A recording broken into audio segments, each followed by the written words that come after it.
Soat 8da ishdan kelib smetana sosli golubtsi pishirdim. Ko'pchilik golubtsini bir xil retsept bilan tayyorlaydi. Shu shildirshibroq bo'lib chiqadi-da u. Ya'ni suyuqroq demoqchiman. O'tgan safar qarasam, Zagribdagi babushka shunaqa chiroyli qilib golubtsi tayyorlagan, ranglari chiroyli-da. Ham sho'rvachasi ham quyuqqina. Ingredients dedimda sразу же retseptini zapis qilib oldim kallaga. Ichimda hozir erim och qolib keladilar, chiroyli qilib suzib bersam, mazza qilib ujin qilib oladi deb o'ylagandim. Yo'q, qo'shilishib men ham yedim. Kimgadir qiziq bo'lsa, обязательно retseptini chiqaraman. Erimni ko'zlarini yumib olib keldim. Voy, muncha zo'r hidlar kelyapti deydilar.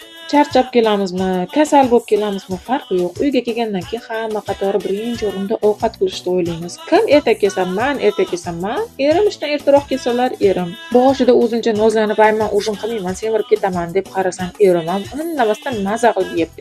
Siz bu yoqqa keling dedimda, "Hozir men sizga yeyishni o'rgataman" dedimda, ikkita golubtsini urib yubordim.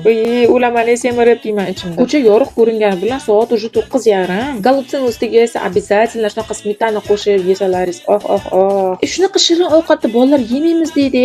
Bizga yoshligimizda zahar bersa, zaharda ham va rahmat deb yerdik. Tiqib yeyishga yeyib, o'zimcha keyin ichimni tozalashga tushib ketdim. 1% kefir, rechel suv, ozroqgina limonni siqib soldimda urib yubordim. Like, podpiska esdan chiqmasin.